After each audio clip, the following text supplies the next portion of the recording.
এখন আমরা পড়াশোনা করব সাহিত্য নিয়ে। কাকে নিয়ে? সাহিত্য নিয়ে। ওকে ওকে, ভাষা দান।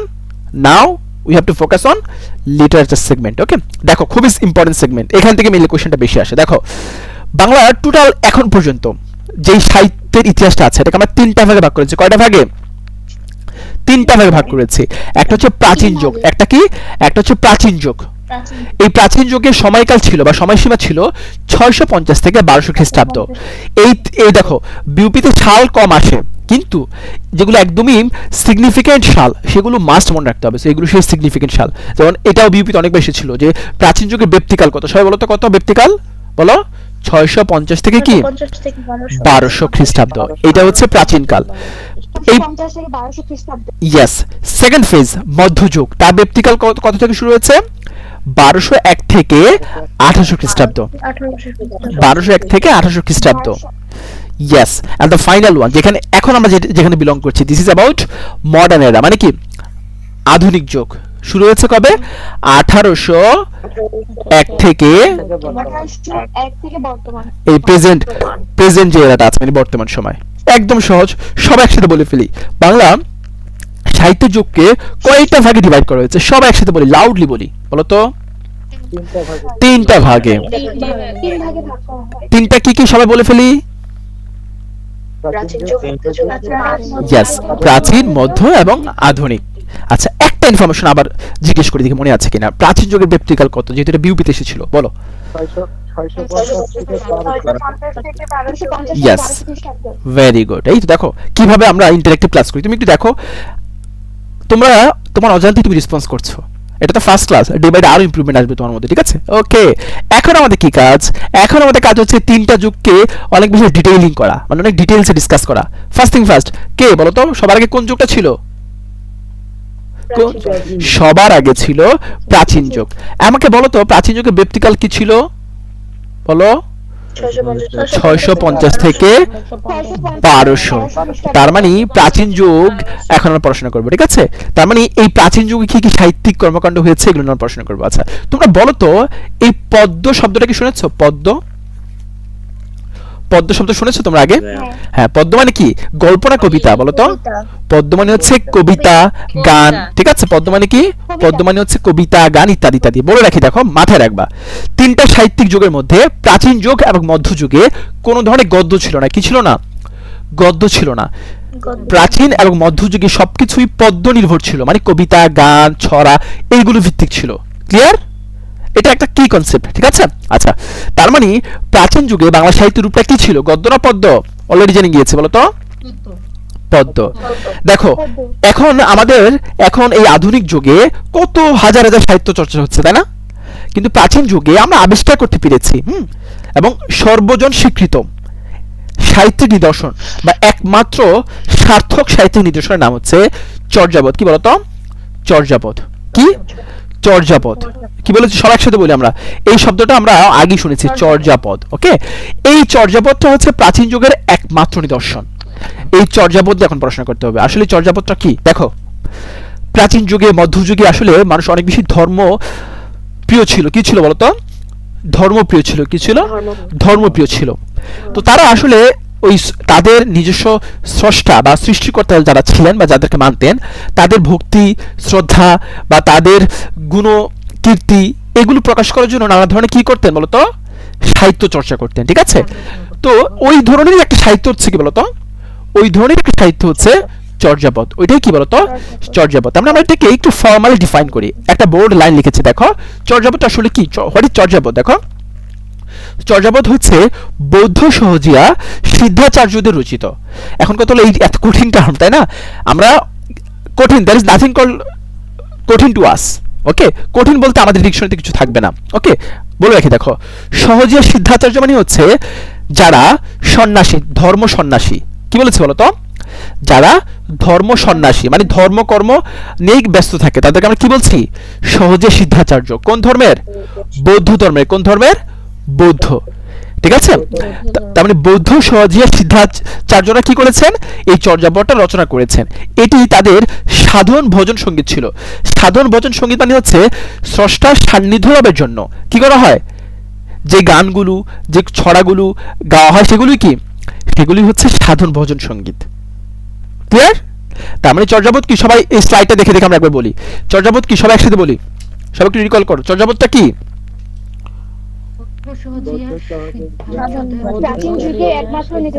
হ্যাঁ, মানে এটাকে আমরা যদি একটু বড় করে ডিফাইন করি কি হবে, বৌদ্ধ সহজিয়া সিদ্ধাচার্য তারা রচনা করেছেন।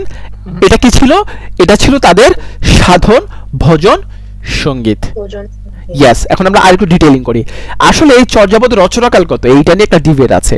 ডিবেটটা কাদের মধ্যে থাকতে পারে? দুইটা নাম বলেছিলাম প্রিভিয়াস স্লাইডে, দুইজন ব্যক্তি, ডক্টর মোহাম্মদ শহীদুল্লাহ, আরেকজন হচ্ছেন সুনীতি কুমার চট্টোপাধ্যায়। তো তারা আসলে মতবাদগুলো আসলে হয়তোবা তাদের একজনের সাথে আরেকজনের এই যে একজনের সাথে আরেকজনের যে কম্পিটিশন, এই কম্পিটিশন থেকে হয়তো তারা দিত। যাই হোক, ডক্টর মোহাম্মদ শহীদুল্লাহ তিনি বলেছেন চর্যাপদের যেহেতু এটা প্রাচীন নিদর্শন, প্রাচীনকালে, তার মানে পুরো প্রাচীনকাল সময় জুড়ে এটা রচনা হয়েছে। তো ডক্টর মোহাম্মদ শহীদুল্লাহ মনে করেন পুরো প্রাচীন যুগ মানে 650 থেকে 1200 খ্রিস্টাব্দ, এই পুরো সময় যুগেই চর্যাপদ বিভিন্ন সময় রচিত হয়েছে। সুনীতি কুমার একটু ডিবেট করেছেন, তিনি বলেছেন না, 950 থেকে 1200 খ্রিস্টাব্দে আসলে চর্যাপদ রচিত হয়েছে।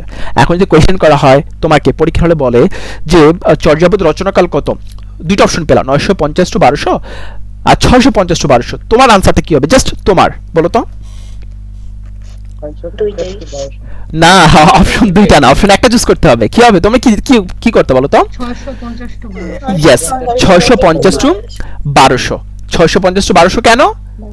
কারণ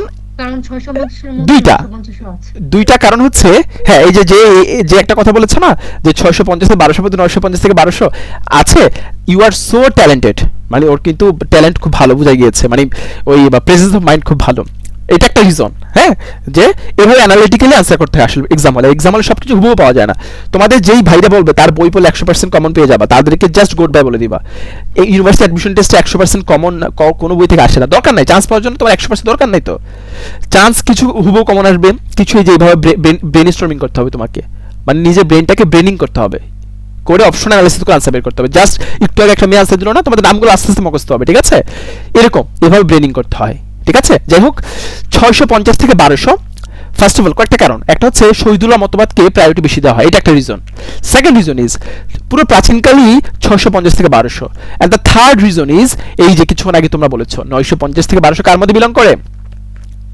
650 থেকে 1200 এর মধ্যে বিলং করছে। এইটা মেজর রিজনস গুলো বললাম। আর যদি স্পেসিফিক করে বলে যে শহীদুল্লাহর মতে কত, তাহলে সে যেটা বলেছে। আর যদি বলে সুনীতি কুমারের মতে কত, তাহলে সুনীতি কুমার যেটা বলেছে সেটা। ক্লিয়ার? ওকে, এবার দেখো এই চর্যাপদকে আমরা অনেকগুলো ভাষা অনুবাদ করেছি, তার মধ্যে একটা বিখ্যাত অনুবাদ হচ্ছে তিব্বতী ভাষা অনুবাদ। ওকে, এইটা তিব্বতী অনুবাদ করেছেন ডক্টর প্রবোধচন্দ্র বাগচি 1938 খ্রিস্টাব্দে। তিনি এটাকে তিব্বতী ভাষায় কনভার্ট করেছেন বা ট্রান্সলেট করেছেন। ওকে, আচ্ছা, চর্যাপদ একটা কি বলতো?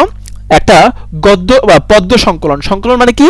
অনেকগুলো গানের কি সমাহার। ভেরি গুড, অনেকগুলো গানের সমাহার। আমরা অ্যালবাম বলি, অ্যালবাম মানে কি একটা গান বুঝায় নাকি অনেকগুলো গান বুঝায় বলতো? অনেকগুলো গান। তার মানে it's similar like to album. তার মানে এই চর্যাপদের পুঁথি নামটা আমরা শুনেছি, পুঁথি। আচ্ছা, পুঁথিটা কি দেখো, তোমার বায়োস্কোপ দেখেছো? বায়োস্কোপ, এই যে পহেলা বৈশাখ বায়োস্কোপ দেখি আমরা, তাই না? এই বায়োস্কোপে একটা সময় আসলে এই বিভিন্ন ছবির মাধ্যমে যে বায়োস্কোপটা অপারেট করছে, সে বিভিন্ন গল্পগুলো কবিতার ছলে ছন্দে বলতো। এক কথা, আমরা যেটা গদ্য, সেই গদ্যটাকে আমরা যখন পদ্যের আকারে বলছি, গল্পগুলো কাহিনীগুলোকে আমরা যখন কবিতা বা ছন্দের আকারে বলছি, এটাকে কি বলা হচ্ছে? এটা কাইন্ড অফ একটা পুঁথি সাহিত্য। কি সাহিত্য? পুঁথি সাহিত্য, ঠিক আছে? যাই হোক, চর্যার পুঁথিতে মানে চর্যা পুরো এই সংকলনে 51টি গান ছিল। কয়টি গান ছিল? 51টি গান বা পদও বলতে পারো, এটাকে তোমরা পদও বলতে পারো। কি বলতে পারো? পদও কিন্তু বলতে পারো। 51টি গান বা পদ ছিল। তবে এই 51টি গান বা পদ আমরা আবিষ্কার করতে পারিনি। আমরা আবিষ্কার করতে পেরেছি কয়টি? 46টি। কয়টি? 46টি। আর এই চর্যাপদের আবিষ্কারককে কে? এই চর্যাপদটা আবিষ্কার করেছেন, এটা আবিষ্কারক হচ্ছেন ডক্টর হরপ্রসাদ শাস্ত্রী। বিউপিতে কিন্তু এই শোনো, বিউপিতে কিন্তু জিকে তো এটা এসেছিল, হু ডিসকভার্ড চর্যাপদ। কে বানছে বলো তো? হরপ্রসাদ শাস্ত্রী। মানে এটা কিন্তু এটা বাংলার তথ্য, কিন্তু জিকে তো এসেছিল বিউপিতে, FBS এসেছিল, FASS বা FSSS এসেছিল, ঠিক আছে? আচ্ছা, হরপ্রসাদ শাস্ত্রী, তোমরা the royal library of Nepal বা নেপালের রাজ গ্রন্থাগার নাম শুনেছ? এখনো কিন্তু সেখানে চর্যাপদটা আছে। তো এই নেপালের রাজ গ্রন্থাগার থেকে হরপ্রসাদ শাস্ত্রী 1907 সালে, কবে? 1907 সালে আবিষ্কার করে পরবর্তীতে এটা প্রকাশ করা হয়, মানে সর্বসাধারণের জন্য এটা প্রকাশ করা হয় কবে? 1916 সালে। তো এই দুইটা ফিগার কিন্তু খুব ইম্পর্টেন্ট। একটা হচ্ছে 1907, কি হয়েছে বলো? 1907 সাথে পাওয়া গেছে মানে পাওয়া গিয়েছে, মানে আবিষ্কার হয়েছে, ঠিক আছে। আর এটা আমরা প্রকাশ করেছি কবে বলো তো? 1916 সালে। ওকে, একটা গুরুত্বপূর্ণ লাইন আমরা জেনে নিই। এই দেখো, প্রাচীনকাল বা মধ্যযুগে যত সাহিত্য ছিল সেগুলো আসলে আবিষ্কার হয়, গবেষণা হয়, প্রকাশনা হয় কবে? কোন যুগে? কোন যুগে? প্রাচীন যুগ। আধুনিক যুগে এসে। কোন যুগে এসে? আধুনিক যুগে এসে। মানে প্রাচীন এবং মধ্যযুগে যা হয়েছিল সবকিছুর রিসার্চ গবেষণা হয়েছে কোথায় এসে? আধুনিক যুগে এসে। তার মানে এই 1907 এবং 1916 কি আধুনিক যুগে পড়ে? ইয়েস। ওকে, আচ্ছা, এখন আমরা এই স্লাইডটাকে একটু সাম আপ করি দুইটা তথ্য দিয়ে। ওকে, বলো তো চর্যাপদ আবিষ্কার করেন কে? সবাই একসাথে বলি। হরপ্রসাদ শাস্ত্রী। ইয়েস। আর চর্যাপদ কবে আবিষ্কার হয় এবং কবে প্রকাশিত হয় বলো? আবিষ্কার হয় 1907 সালে, প্রকাশিত হয় 16 সালে। Very good. তার মানে স্লাইডটা ডান এন্ড ডাস্টেড সবার হয়েছে, clear? Okay, Clear. Now move to the next slide. দেখো, আমরা আরেকটু ডিটেইলিং করি চর্যাপদকে। দেখো, কারা পদকর্তা ছিলেন, কাদের কন্ট্রিবিউশন আছে চর্যাপদ রচনায়, এখন আমরা একটু সেটা নিয়ে একটু পড়াশোনা করবো, ঠিক আছে। দেখো, চর্যাপদ অনেকে হয়তো রচনা করতে পারেন, কিন্তু আমরা পরিচয় পেয়েছি। হ্যাঁ, আমরা পরিচয় পেয়েছি এরকম পদকর্তা ছিলেন 24 জন। কয়জন? 24 জন। কয়জন? 24 জন, ঠিক আছে। আচ্ছা, এখন এই 24 জন পদকর্তা বা রচয়িতার নাম পড়া কিন্তু পসিবল না, এবং এটা আননেসেসারি, দরকারই নাই। জাস্ট হাইলাইটেড কয়েকজন পার্সনের নামটা আমরা পড়বো। ফার্স্ট থিং ফার্স্ট, সেটা হচ্ছে প্রথম কবি। হুইজ দ্য ফার্স্ট কি বলো? পোয়েট, মানে কে প্রথম কবি ছিল, ঠিক আছে। প্রথম কবি ছিলেন কবি লুইপা। আচ্ছা, এখন আমরা নতুন করে তথ্য জেনারেট করি। দেখো, বাংলা সাহিত্যের প্রাচীন বা প্রথম নিদর্শন কি? সবাই একসাথে বলি। চর্যাপদ। চর্যাপদ। ওকে, চর্যাপদের প্রথম কবি যদি লুইপা হন, তাহলে বাংলা সাহিত্যের প্রথম কবি কে বলো? লুইপা। তাহলে বাংলা সাহিত্যেরও প্রথম কবি হচ্ছেন কে বলো? লুইপা। দেখছো কিভাবে তথ্য বের করতে হয়? তুমি যখন অনেক নলেজ জানবা না, তোমার মধ্যে যখন অনেক ইনফরমেশন থাকবে, এভাবে ইনফরমেশন ক্রস কানেকশন করে, ক্রস ম্যাচ করে কি করতে পারবা? পরীক্ষার আনসার করতে পারবা। This is all about the nature of competitive exam. এটাই হচ্ছে কম্পিটিটিভ এক্সাম। হুবহু বই থেকে সব আসে না। হুবহু বই থেকে যদি তুমি এক্সপেক্ট করো, মুখস্থ করো, তুমি জাস্ট কি আছো? পিছিয়ে আছো। ওই যে সো কল্ড আরো 15 বছর আগের অ্যাডমিশন টেস্টে নেচারে আছো। ওকে, বি স্মার্ট। ওকে, আচ্ছা, দেখো, এই জন্য ক্লাস ইজ ভেরি ইফেক্টিভ। আগে ক্লাস, পরে বই। ওকে, দেখো, প্রথম কবিকে লুইপা। তার পাশে আমরা একটা তথ্য মাথায় রাখি, তিনি সংস্কৃত ভাষায় 4টা গ্রন্থ রচনা করেছেন। This is not so important information. Okay, আচ্ছা, প্রথম কবি গেল। সর্বাধিক পদ মানে সবচেয়ে বেশি পদ, মানে কয়টা পদ সর্বমোট? সবাই আমরা বলি তো, কয়টা পদ? 13টি। না, সর্বমোট হচ্ছে 51টি পদ, মানে পুরো চর্যাপদে হচ্ছে কয়টি পদ? 51টি পদ। ওকে, এই 51টি পদের মধ্যে সবচেয়ে বেশি পদ রচনা করেছেন কে? কাহনুপা। কে? কাহনুপা। কাহনুপা তার সাহিত্যিক নাম, আর কৃষ্ণপা তার অ্যাকচুয়াল নাম। দেখো, ওই প্রাচীন যুগে কবিরা আসলে ছদ্মনামে লিখতেন। কি নামে লিখতেন? ছদ্মনামে। তো কাহনুপা তার হচ্ছে সাহিত্যিক নাম, কৃষ্ণপা তার অ্যাকচুয়াল নাম।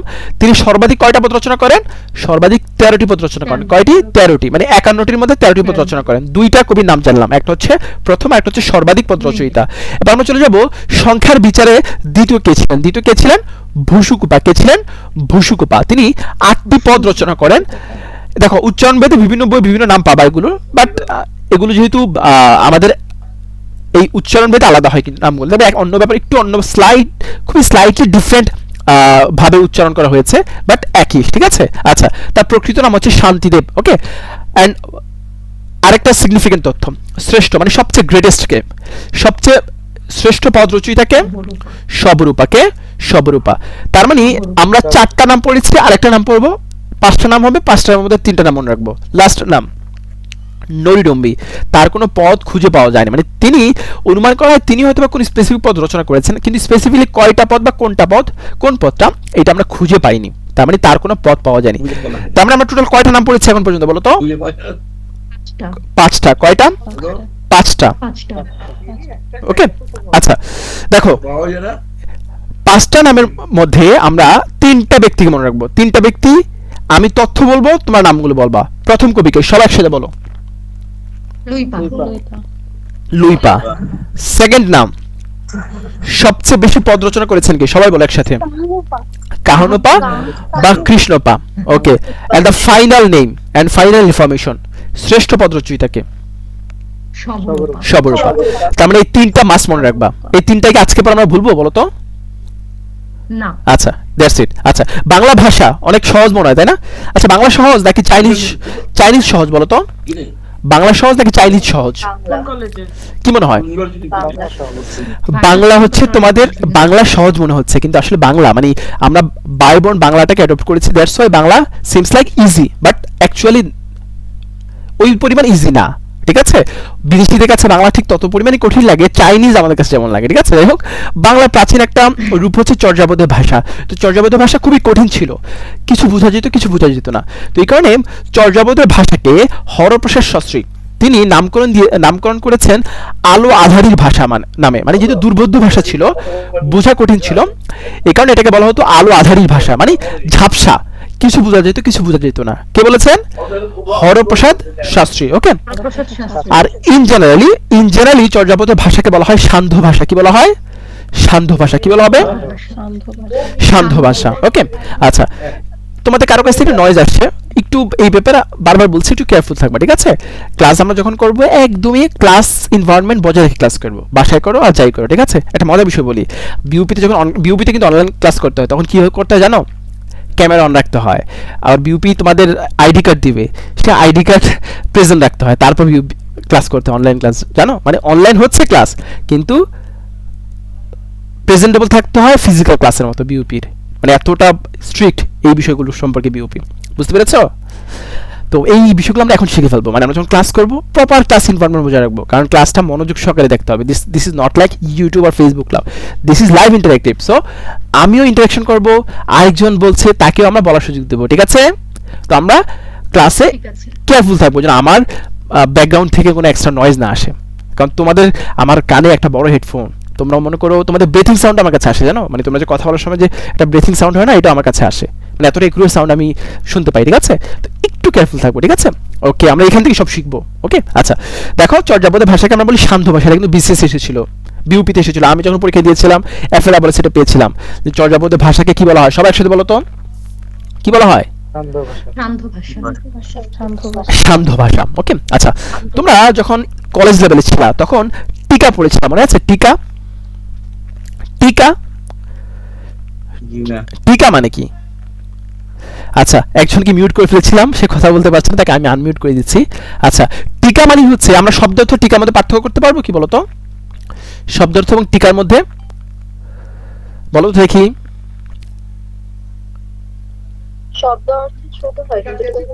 ইয়েস, তার মানে এক্স্যাক্টলি, তার মানে শব্দার্থ হচ্ছে একটা ওয়ার্ড দ্বারা আমরা কি করি? রিপ্লেস করি, তাই না? আর টিকা হচ্ছে কোন একটা ফ্রেজ বা একটা শব্দ, কিন্তু তার ব্যাখ্যা, মানে বৃহৎ ব্যাখ্যা বা বৃহৎ অর্থ। তার মানে টিকা মানে বৃহৎ ব্যাখ্যা। তাহলে যিনি এই টিকাটা করেন তাকে আমরা বলতে পারি না ব্যাখ্যাকারী বা টিকাকার? বলতে পারি কি? তার মানে টিকা, হ্যাঁ, কিছু ক্ষেত্রে ট্রান্সলেটর, কিছু ক্ষেত্রে হচ্ছে ব্যাখ্যা করে দেওয়া। মনে করো আমি একটা কথা বললাম, যে একটা ওয়ার্ড বললাম, সেই ওয়ার্ডটাকে মনে করো প্রোঅ্যাক্টিভ বললাম, একটা ওয়ার্ড প্রোঅ্যাক্টিভ, হ্যাঁ, এটা একটা শব্দ, প্রোঅ্যাক্টিভ কিন্তু একটা শব্দ, কিন্তু এটার অর্থটা আসলে একটা কি বলতো, একটা অর্থ দিয়ে ডিফাইন করা, মানে একটা শব্দ দিয়ে ডিফাইন করা কঠিন, এটা কি করতে হয়? একটা বাক্য দিয়ে ডিফাইন করতে হয়। সো এটা কাইন্ড অফ কি একটা টিকা। হ্যাঁ, তার মানে এই যে যিনি ব্যাখ্যাটা করছেন তাকে আমরা টিকাকার বলতে পারি না, টিকাকার মানে হচ্ছে ব্যাখ্যাকারী। টিকাকার মানে কি? ব্যাখ্যাকারী। তার মানে চর্যাপদের সংস্কৃত টিকাকার মানে হচ্ছে সংস্কৃত ভাষায় চর্যাপদকে যিনি ব্যাখ্যা করেন সেই টিকাকারকে মুনি দত্তকে মুনি দত্ত। ওকে, আচ্ছা, আধুনিক যারা পণ্ডিতগণ আছেন তারা মনে করেন চর্যাপদের যে পুঁথি, সে পুঁথির নামটা ছিল চর্যাগীতি কোষ। চর্যাপদ যেহেতু কবিতা, ছড়া, ছন্দ, গান, কোন ছন্দ রচিত একটু জানতে হবে, এটা খুব ইম্পর্টেন্ট। দেখো 3 স্টার দিয়েছে, ইম্পর্টেন্ট তাই। এটি মাত্রাবৃত্ত ছন্দ রচিত। কি ছন্দ রচিত? মাত্রাবৃত্ত ছন্দ রচিত। এখন আমরা একটা গুরুত্বপূর্ণ তথ্য পড়ব, গুরুত্বপূর্ণ তথ্য। মনে করো তোমার এখন মন চাচ্ছে তুমি কক্সবাজার ট্যুরে চলে যাচ্ছ, এরকম হয় না? কিন্তু প্রাচীন যুগে কি হতো জানো? প্রাচীন যুগে যে কোনো বড় ডিসিশন নেওয়ার ক্ষেত্রে, সফর করার ক্ষেত্রে, ফসল ফলার ক্ষেত্রে, তখন মনে করো এই যে শুভ দিন কোনটা, শুভ দিন গণনা করা হতো, যে কোন দিনটা শুভ আমার জন্য। বুঝতে পেরেছো? আবার কৃষি, আমি এখন ফসল ফলাবো, কোন দিনটা ফসল ফলার জন্য শুভ, এই তিথি গণনা করা হতো। আবহাওয়া কোন দিন কি থাকবে, এই বিষয়গুলো নিয়ে কি করা হতো বলো, তিথি গণনা বা দিন গণনা করা হতো, ঠিক আছে।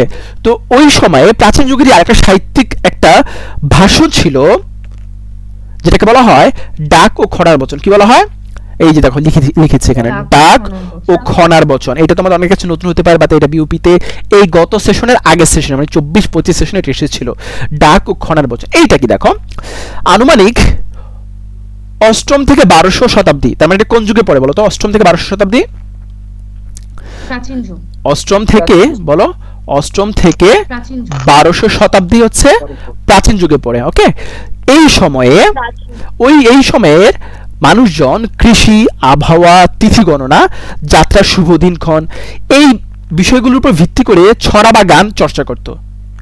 এই সাহিত্যটা কি বলা হয়, ডাক ও খড়ার বচন। ক্লিয়ার? আর এই তাহলে এই কোশ্চেনটা বিবিতে এভাবে এসেছিল, বাংলা সাহিত্যে ডাক ও খড়ার বচন কোন যুগে নিদর্শন, সবাই বলে ফেলি কোন যুগের, প্রাচীন যুগ। তার মানে আমরা ফার্স্ট অফ অল জেনেছিলাম প্রাচীন যুগের একমাত্র নিদর্শন কি, চর্যাপদ। ইয়াস, চর্যাপদ হচ্ছে সবচেয়ে হাইলাইটেড, সবচেয়ে প্রমিনেন্ট, সবচেয়ে বেশি গুরুত্বপূর্ণ এবং সবচেয়ে সফল সাহিত্যিক নিদর্শন। এছাড়াও পাশাপাশি কিছু সাহিত্যিক নিদর্শনের মধ্যে একটা অন্যতম কি বলতো, এই ডাক ও খনার বচন। কি ছিল, ডাক ও খনার বচন। Clear? Okay. Origin and development of the Bengali language, যেটাকে আমরা বলছি সংক্ষেপে ওডিভিএল, এটা বাংলা ভাষার উৎপত্তি এবং বিকাশ এই বিষয়ে একটা গবেষণা ভিত্তিক বই। এই বইটা রচনা করেছেন কে, ডক্টর সুনীতি কুমার চট্টোপাধ্যায়। এটা কিন্তু জিকেতেও আসে, এটা কিন্তু জিকেতেও আসে, এটা জিকেতে এসেছিল বিউপিতে। কে বলতো, কে লিখেছেন এই বইটা, origin and development of the Bengali language, doctor Suniti Kumar Chattopadhyay. Okay, তো এই স্লাইডটা আমাদের সবার clear? Clear? Okay, slide by slide যাচ্ছি আমরা। ওকে, সো এই স্লাইডটা কোন যুগ নিয়ে ছিল, প্রাচীন, মধ্য না আধুনিক যুগ, কোন যুগ নিয়ে ছিল, প্রাচীন যুগ। ওকে, সো দ্যাটস অল রিগার্ডিং প্রাচীন যুগ। প্রাচীন যুগকে আমরা একটু সাম আপ করি। হ্যাঁ, প্রাচীন যুগের ব্যক্তিকাল কত সবাই বলে ফেলি আমরা, বলো তো। 650 থেকে 1200। প্রাচীন যুগের একমাত্র নিদর্শন কি ছিল, চর্যাপদ ছিল। Very good. And the final information, ডাক ও খনার বচন কোন যুগের সাহিত্যিক নিদর্শন, প্রাচীন যুগ। দেখো তোমরা কি এই স্লাইডটা মুখস্থ করেছো এখন কেউ, না, কি করেছো, জাস্ট ক্লাসের সাথে ইন্টারঅ্যাক্টিভ। ক্লাস তোমাকে কি করেছে, ক্লাস তোমাকে এই পড়াগুলো অটোমেটিক তোমাকে ব্রেনে দিয়ে দিয়েছে। এইভাবে ক্লাস বাই ক্লাস তোমার ব্রেন আরো অ্যাক্টিভ হবে। Class is not like just তুমি প্রেজেন্ট আছো ক্লাসে, it's like all about interaction. You have to be interactive, response করতে হবে। এখন সবাই কিন্তু মুখে কথা বলে নাই মনে করো, হ্যাঁ, কিন্তু মনে তো কথা বলবা, তাই না, মনে মনে হোক ভোকাল হোক, but you have to response. মনে থাকবে সবার। ক্লাস শেষে আমাদের টার্গেট কি ছিল, ক্লাস শেষে আমরা ক্লাসে পড়াটা ক্লাসে কমপ্লিট করে ফেলবো। ওকে, আচ্ছা, নাও মধ্যযুগ, পুরো বাংলা সাহিত্যের যুগ কয়টা বলো, তিনটা, একটা প্রাচীন, একটা মধ্য, একটা কি, আর একটা হচ্ছে আধুনিক। ওকে, তার মানে এখন আমরা মধ্যযুগে আছে। মধ্যযুগের ব্যক্তিকাল কতজন ছিল মনে আছে, দেখি মনে আছে কিনা,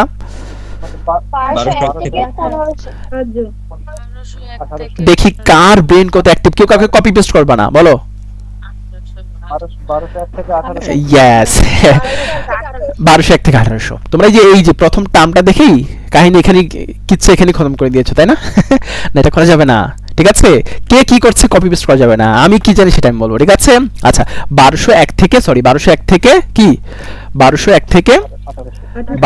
থেকে 1800, এটা হচ্ছে বাংলা প্রাচীন মধ্যযুগের ব্যক্তিকাল। ওকে, এই 1201 থেকে 1800 আবার তিনটা ভাগে ভাগ করা হয়েছে। কয়টা ভাগে, তিনটা ভাগে। হ্যাঁ, তো ওই মধ্যযুগের একজন কবি এবং ধর্মযাজক নাম হচ্ছে চৈতন্য। নাম কি বলতো, চৈতন্য।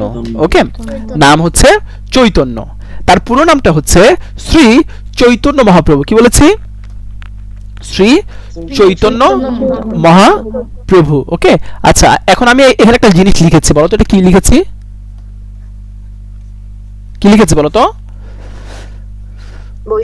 বৈষ্ণব ধর্ম। কি বলেছি, বৈষ্ণব ধর্ম। তোমরা বৈষ্ণব ধর্ম নামে কোনো নাম শুনেছো, ভেরি গুড, ভেরি স্মার্ট, বৈষ্ণব ধর্ম নাম শুনেছো, এটা খুবই ভালো, অ্যাডভান্স তোমরা। ওকে, তো এই বৈষ্ণব ধর্ম প্রচারে যার গুরুত্ব সবচেয়ে বেশি ছিল বলে স্বীকার করা হয়, তিনিই হচ্ছেন কে বলতো? তিনিই হচ্ছেন শ্রী চৈতন্য মহাপ্রভু, বা সহজভাবে মনে রাখতে পারো কি বলতো? সহজভাবে চৈতন্যকে চৈতন্য। তার মানে চৈতন্য একজন কবি বা ধর্মযাজক মধ্যযুগের তিনি, ঠিক আছে? তিনি বৈষ্ণব ধর্ম প্রচার করতেন। কোন ধর্ম? বৈষ্ণব ধর্ম। কোন ধর্ম? বৈষ্ণব ধর্ম, ঠিক আছে? ওকে, ভেরি গুড। দেখো তো তার জীবন কালের উপর ভিত্তি করে তিনটা ভাগে ভাগ করা হয়েছে কোন যুগকে? মধ্যযুগকে। কোন যুগকে? মধ্যযুগকে। একটা হচ্ছে 1201 থেকে 1500 চৈতন্য পূর্ব, মানে তার জন্মের পূর্বে। চৈতন্যকালীন মানে চৈতন্য যখন পৃথিবীতে ছিলেন 1501 থেকে 1600। চৈতন্য পরবর্তী মানে তার মৃত্যুর পরবর্তী সময়টা কবে? 1601 থেকে 1800। তার মানে তিনটা ভাগে ভাগ করেছে। ওকে, বাংলা সাহিত্যের মধ্যযুগের শুরুটা আসলে খুব স্মুথ ছিল না। কেন? কারণ ওই সময়ে বাংলা শাসন শুরু হয় মুসলমানদের হাতে। কাদের হাতে বলতো? মুসলিমদের হাতে। তুর্কি শাসনামল ছিল। কোন শাসনামল? তুর্কি। তো তুর্কিরা সাহিত্য অনুরাগী ছিলেন না, তুর্কিরা সাহিত্য চর্চা পছন্দ করতেন না, তো তারা সাহিত্য চর্চা করতে দিত না, ঠিক আছে? তো তুর্কিরা 150 বছর বাংলা শাসন করে। কত বছর? 150 বছর বা 150 বছর। তো এই 150 বছর বাংলা সাহিত্য খুব একটা চর্চা হতো না। এই কারণে 150 বছরকে কি বলা হয়? বাংলা সাহিত্যের অন্ধকার যুগ। কি বলা হয়? অন্ধকার যুগ, ঠিক আছে? তার মানে বাংলা সাহিত্যের অন্ধকার যুগ হচ্ছে 1201 থেকে 1350। এই 150 বছর অন্ধকার যুগ। কারা শাসন করতো? তুর্কিরা শাসন করতো। ওকে, তবে এই অন্ধকার যুগেও একটা সাহিত্যিক নিদর্শনের সন্ধান পাওয়া গিয়েছে। সেটার নাম কি? সেটা নাম হচ্ছে শূন্য পুরাণ। কি বলতো? শূন্য পুরাণ। এটি অন্ধকার যুগে রচিত একমাত্র নিদর্শন।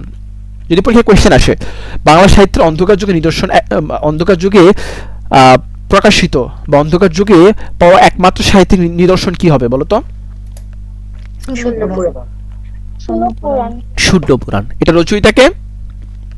এটা রচয়িতা হচ্ছেন রামাই পণ্ডিত। রামাই পণ্ডিত, এটা রচয়িতা রামাই পণ্ডিত, ঠিক আছে? আচ্ছা, এবার আমরা আসি প্রাচীন যুগের একমাত্র এবং শ্রেষ্ঠ ফসল কি ছিল বলতো? প্রাচীন যুগের একমাত্র এবং শ্রেষ্ঠ ফসল কি ছিল? চর্যাপদ। কি ছিল? চর্যাপদ, ঠিক আছে? চর্যাপদ প্রাচীন যুগে আমি মানে প্রিভিয়াস পড়াতে গিয়েছি আমি, ঠিক আছে? চর্যাপদ ছিল, ঠিক আছে? আচ্ছা, আর এই মধ্যযুগে আমরা দুইটা সাহিত্যিক নিদর্শন পড়ব। একটা হচ্ছে প্রথম নিদর্শন হিসেবে নাম হিসেবে পড়বো, আর একটা কি শ্রেষ্ঠ নিদর্শন হিসেবে পড়বো। যদি বলা হয় প্রথম নিদর্শন কি মধ্যযুগের, কি হবে? শ্রীকৃষ্ণ কীর্তন। কি হবে? শ্রীকৃষ্ণ কীর্তন। এটি সর্বমোট 13টি খণ্ডে বিভক্ত ছিল। কয়টি খণ্ডে? 13টি খণ্ডে বিভক্ত ছিল। আর এই শ্রীকৃষ্ণ কীর্তনের রচয়িতা ছিলেন বরুচণ্ডীদাস। কি ছিল বলতো? বরুচণ্ডীদাস। আচ্ছা, চণ্ডীদাস নাম শুনেছো না? চণ্ডীদাস। আচ্ছা, তো তোমরা বরুচণ্ডীদাস, দ্বিজ চণ্ডীদাস, তারপর হচ্ছে দীন চণ্ডীদাস, এরকম বিভিন্ন নামে শুনেছো না? কখনো মাথায় আসে নাই আচ্ছা এতগুলো চণ্ডীদাস কেন? এটাকে কি বলা হয় জানো? এটা কিন্তু বিসিএস এ কোশ্চেন এসেছিল। চণ্ডীদাস সমস্যা বলা এটাকে। কি বলা হয়? চণ্ডীদাস সমস্যা। এটা আবার কি? এখন কথা হলো এটা আবার কি ভাই? চণ্ডীদাস সমস্যা মানে হচ্ছে কি বলেছি, প্রাচীন ও মধ্যযুগে সবকিছুই আসলে গবেষণা হয়েছে কোন যুগে এসে? আধুনিক যুগে এসে। তার মানে এই আধুনিক যুগে এসে যারা গবেষক ছিলেন তারা আসলে কনফিউজড ছিলেন এই চণ্ডীদাস তিনি আসলে একজনই ছিলেন নাকি একাধিক জন ছিলেন, ঠিক আছে? তো যাই হোক, আপাতত মানে অ্যাপারেন্টলি তারা ধারণা করেন হয়তো 4 জন চণ্ডীদাস ছিলেন। কয়জন চণ্ডীদাস? 4 জন চণ্ডীদাস। কয়জন? 4 জন চণ্ডীদাস। তার মধ্যে একজন হচ্ছেন শুধু চণ্ডীদাস, শুধু চণ্ডীদাস। আরেকজন হচ্ছেন অনন্ত বড়ু চণ্ডীদাস, আরেকজন হচ্ছে দ্বিজ চণ্ডীদাস, আরেকজন হচ্ছেন দীন চণ্ডীদাস। এই 4 জন চণ্ডীদাস। আর এইটাই সমস্যাটাকে কি বলা হয়? কি সমস্যা? এটাকে বলা হয় চণ্ডীদাস সমস্যা, ঠিক আছে? ওকে, দেখো অনেক কিছু কিন্তু রিলেভেন্ট ইনফরমেশন জানছো তোমরা, মানে যেটা স্লাইডের সাথে রিলেভেন্ট, বাট খুব একটা গুরুত্বপূর্ণ না মানে তোমাদেরকে জন্য। কিন্তু ওই যে বললাম তথ্যের ভান্ডার থাকবো তুমি, ঠিক আছে? মানে তুমি একটা গুগল নিজেকে মানে সার্চ করলে কিছু একটা বের হবে, এরকম নলেজ নিজের মধ্যে জেনারেট করতে হবে। ওকে, আচ্ছা 1909 সালে এটা আবিষ্কার হয় এবং প্রকাশিত হয় বঙ্গীয় সাহিত্য পরিষদ থেকে 1916 সালে। চর্যাপদ কবে আবিষ্কার হয় মনে আছে কি? বলো। 1907 সালে। আর প্রকাশিত হয় কবে? প্রকাশিত হয় কবে? 1916 সালে। তারপর চর্যাপদ যেই সনে প্রকাশিত হয় একই সনে আবার কে প্রকাশিত হয়? একই সনে শ্রীকৃষ্ণ কীর্তন প্রকাশিত হয়। শ্রীকৃষ্ণ কীর্তনের রচয়িতা যদি বরুচণ্ডীদাস হন, এখন কোশ্চেন হচ্ছে তাহলে এইটা আবিষ্কার করেন কে, তাই না? তাই তো, এইটার আবিষ্কারক হচ্ছেন বসন্ত রঞ্জন বসন্ত রঞ্জন রায়। কে বলতো? বসন্ত রঞ্জন রায়। ঠিক আছে, তিনি 1909 সালে এটা আবিষ্কার করেন। পরবর্তীতে প্রকাশ করেন কবে? 1916 সালে। ওকে, 1916 সালে। ইয়েস। এখন কোশ্চেন হলো শ্রীকৃষ্ণ কীর্তনটা আসলে কি, তাই না? প্রাচীনকাল মধ্যকালে আসলে এই যে ধর্মভিত্তিকই সাহিত্য চর্চা হতো। আসলে এই শ্রীকৃষ্ণ কীর্তন হচ্ছে, তোমরা রাধা কৃষ্ণের প্রেম লীলা নাম শুনেছ? জি। তো এই রাধা কৃষ্ণের প্রেম নিয়েই আসলে এই শ্রীকৃষ্ণ কীর্তনটা রচনা করা হয়েছে। ঠিক আছে, এবং সর্বমোট কয়টা খণ্ডে বিভক্ত ছিল? 13টা ডিফারেন্ট 13টি পার্টে বা খণ্ডে বিভক্ত ছিল। ওকে, এটা হচ্ছে ফার্স্ট নিদর্শন। শ্রেষ্ঠ নিদর্শন কি? শ্রেষ্ঠ নিদর্শন বা শ্রেষ্ঠ ফসল কি বলতো? বৈষ্ণব পদাবলী। কি? বৈষ্ণব পদাবলী। তাহলে মধ্যযুগের প্রথম নিদর্শন শ্রীকৃষ্ণ কীর্তন যদি হয়, শ্রেষ্ঠ নিদর্শন বা ফসল কি বলো? বৈষ্ণব পদাবলী। এখন কোশ্চেন হলো এই যে পদাবলী শব্দটা শুনেছি, এই পদাবলী মানে কি বলতো? পদাবলী মানে হচ্ছে অনেকগুলো ছোট ছোট কবিতা বা পদ্যের সমাহার বা সংকলন। এটাকে কালেকটিভলি বলা হয় কি? পদাবলী। ওকে, বৈষ্ণব পদাবলী মানে হচ্ছে বৈষ্ণব ধর্ম, হ্যাঁ, সেই ধর্ম, তারপর হচ্ছে রাধা কৃষ্ণের প্রেম, তারপর শ্রী চৈতন্য নাম শুনেছিলাম আমরা, বৈষ্ণব ধর্মের প্রচারক যিনি ছিলেন, শ্রী চৈতন্যের জীবন এবং তার জীবনে যে দর্শন ছিল, এই বিষয়গুলো নিয়ে বা বৈষ্ণব ধর্ম নিয়ে বিভিন্ন পদ রচনা করা হতো। এগুলিকে কালেকটিভলি কি বলা হতো বলতো? এগুলিকে কালেকটিভলি বৈষ্ণব পদাবলী বলা হতো। কি বলা হতো? বৈষ্ণব পদাবলী বলা হতো। ঠিক আছে, ওকে। এই গেল মধ্যযুগের ইনিশিয়াল ফেজ। এখন আমরা সেকেন্ড স্লাইডে যাই, এখানে আরেকটু ইন ডিটেইলসে পড়াশোনা করব আমরা মধ্যযুগ নিয়ে। দেখো, ওকে, মঙ্গল কাব্য। তোমরা কি আগে এই টার্মটা শুনেছো, মঙ্গল কাব্য? আচ্ছা, দেখো বলে রাখি মঙ্গল কাব্যটা আসলে কি। দেখো, আগে বলেছি প্রাচীন এবং মধ্যযুগের সাহিত্য তো কি ভিত্তিক বলতো? ধর্মভিত্তিক। কি ভিত্তিক? ধর্মভিত্তিক। ওকে, ধর্মভিত্তিক ছিল। তো তখন এই স্রষ্টার সান্নিধ্য লাভের আশায়, মঙ্গল কামনার উদ্দেশ্যে অনেক সাহিত্য চর্চা করা হতো, কাব্য চর্চা করা হতো। তো এই সেই বিষয়গুলোকে একত্রে মঙ্গল কাব্য বলা হয়। কি বলা হয়? মঙ্গল কাব্য বলা হয়। এবং এটাও শোনা গিয়েছে এই মঙ্গল কাব্যগুলো চর্চা বা প্র্যাকটিস করা হতো মঙ্গলবারে, প্রতি সপ্তাহের কোন বারে? মঙ্গলবারে। তো আমরা যদি একটা লাইনে বিষয়টাকে ডিফাইন করতে চাই, মঙ্গল কাব্য হচ্ছে কি বলতো? ধর্ম বিষয়ক আখ্যান। মঙ্গল কাব্য কি? ধর্ম বিষয়ক একটা আখ্যান। ঠিক আছে, তো অনেকগুলো মঙ্গল কাব্য আছে, এতগুলো মঙ্গল কাব্য আমাদের প্রয়োজন নেই। কিছু হাইলাইটেড মঙ্গল কাব্য পড়বো, যার মধ্যে একটা হচ্ছে মনসা মঙ্গল। একটা কি? মনসা মঙ্গল। সেকেন্ড হচ্ছে চণ্ডী মঙ্গল, ফাইনাল হচ্ছে অন্নদা মঙ্গল। তোমরা মনসা মঙ্গল বা বেহুলা লক্ষ্মীন্দ্র নাম শুনেছো? তো এই বেহুলা লক্ষ্মীন্দ্র কাহিনী হচ্ছে মেইনলি কি বলতো? এটাই হচ্ছে মনসা মঙ্গল। ঠিক আছে, মানে দেবী মনসার পূজা নিয়ে বা তার ওভারঅল মঙ্গল কামনা, তার সান্নিধ্য লাভ, এই বিষয়টাই হচ্ছে মনসা মঙ্গল কাব্যে চর্চা করা হয়েছে। ঠিক আছে, তো এই মনসা মঙ্গল অনেকগুলো কবি চর্চা করেছেন। তার মধ্যে যিনি আদি মানে প্রথম কবি ছিলেন আর যিনি শ্রেষ্ঠ ছিলেন, এই দুটো নাম মাথায় রাখতে হবে। দেখো, মনসা মঙ্গল কাব্যের আদি কবি ছিলেন কানাহরি দত্ত। কে ছিলেন? কবি কানাহরি দত্ত। আর শ্রেষ্ঠ কবি ছিলেন কবি বিজয় গুপ্ত। এই দুইটা নাম মাথায় রাখবে। ঠিক আছে, এই দুইটা নাম মাথায় রাখতে হবে। ওকে, আচ্ছা, এখন এই মনসা মঙ্গল, যদিও বিউপিতে এত ডিপ কোশ্চেন আসে না, কিন্তু আমাদের বিউপি ছাড়া জাহাঙ্গীরনগর রাজশাহীতে পরীক্ষা দিতে হবে, তাই না? সেখানে কিন্তু এই ডিপ কোশ্চেনগুলো আসে। উল্লেখযোগ্য চরিত্রগুলো মাথায় রাখতে হবে। কি কি দেখো, দেবী মনসা মানে মনসা দেবী, চাঁদ সওদাগর, ঠিক আছে, সনকা, বেহুলা লক্ষ্মীন্দ্র, এগুলো কি কোশ্চেন ভাবে থাকতে পারে যে মনসা দেবী বা চাঁদ সওদাগর এটি কোন মঙ্গল কাব্যের উল্লেখযোগ্য চরিত্র? মনসা মঙ্গল, চণ্ডী মঙ্গল, অন্নদা মঙ্গল। কি হবে? মনসা মঙ্গল। কি হবে? মনসা মঙ্গল। ঠিক আছে, তো এরকম কোশ্চেন থাকতে পারে, যদিও বিউপিতে আসে না এগুলো জাহাঙ্গীরনগর বা রাজশাহীতে আসতে পারে। ঠিক আছে, আচ্ছা, তারপর দেখো চণ্ডী মঙ্গল। চণ্ডী মঙ্গলের আদি কবি হচ্ছে মানিক দত্ত এবং শ্রেষ্ঠ কবি হচ্ছে মুকুন্দরাম চক্রবর্তী। এই দুইটা নাম মাথা রাখলে এনাফ। অন্নদা মঙ্গল, তোমরা একটা বিখ্যাত লাইন শুনেছো কি? আমার সন্তান যেন থাকে দুধে ভাতে। স্কুল লেভেলে হয়তো তোমাদের এই কবিতাটা থাকতে পারতো। ঠিক আছে, আমাদের সময় ছিল স্কুল লেভেলে এই কবিতাটা, হয়তো বা 7-এ কি বা এই, হ্যাঁ 7 সম্ভবত ছিল আমাদের সময়। আমি 7-এ ছিলাম 2011 সালে, অনেক আগে। ঠিক আছে, তো যাই হোক, ওই যে আমার সন্তান যেন থাকে দুধে ভাতে, এই বিখ্যাত লাইনটা কিন্তু এই অন্নদা মঙ্গল কাব্যের। কিসের বলতো? অন্নদা মঙ্গল কাব্যের। এই অন্নদা মঙ্গল কাব্যের একজনই কবি, তিনি কে? ভারতচন্দ্র রায়গুণাকর। কে? ভারতচন্দ্র রায়গুণাকর, নামটা তোমরা শুনেছো। ভারতচন্দ্র রায়গুণাকর। তো এই ভারতচন্দ্র রায়গুণাকর খুবই স্পেশাল, কেন? কারণ তিনি হচ্ছেন মধ্যযুগের শেষ কবি। মধ্যযুগের সর্বশেষ কবির নাম কি? সবাই একসাথে বলি, ভারতচন্দ্র রায়গুণাকর, ঠিক আছে? রায়গুণাকর। আচ্ছা, তো এই অন্নদামঙ্গল কাব্যের কিছু উল্লেখযোগ্য চরিত্র হচ্ছে, দেখো, মানসিংহ, ভবানন্দ, বিদ্যা, ঈশ্বরী পাটনি, বিদ্যাসুন্দর মালিনী, ঠিক আছে? এই অন্নদামঙ্গল কাব্যে যেই দেবীর মঙ্গল কামনা করা হয়েছে, দেবী অন্নপূর্ণা, কি বলতো? দেবী অন্নপূর্ণা, ঠিক আছে? আচ্ছা, দেখো রায়গুণাকর সম্পর্কে একটা তথ্য জেনে নিই, দিস ইজ সো ইম্পর্টেন্ট। দেখো রায়গুণাকর আসলে তার উপাধি, ভারতচন্দ্রের উপাধি কি বলতো? রায়গুণাকর।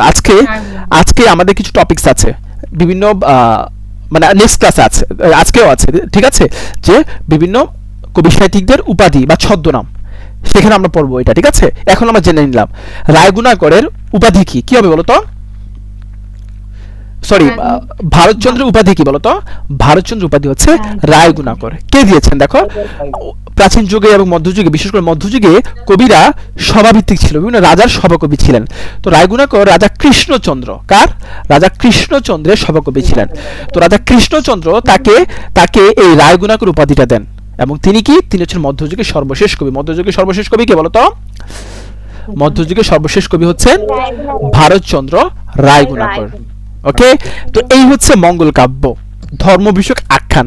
এখন আমরা একটা স্লাইডে পুরো বাকি যে মধ্যযুগের নিদর্শনগুলো আছে সেগুলো আমরা পড়াশোনা করবো, একটু কেয়ারফুল থেকে আমরা, ঠিক আছে? দেখো, মধ্যযুগ থেকে আরো কিছু গুরুত্বপূর্ণ তথ্য আমরা দেখি। দেখো, বিভিন্ন সময় বিভিন্ন কোট মেনশন করে বলে যে এই কোটটা কে বলেছেন বা কোন সাহিত্য থেকে নেওয়া হয়েছে, এগুলো সব তোমাদের বইয়ে থাকবে, কিন্তু ক্লাস পারপাসে এসেছে আমরা একটু মেনশন করি। দেখো, মন্ত্রের সাধন কিংবা শরীর পাতন, এটা একটা বিখ্যাত প্রবাদ।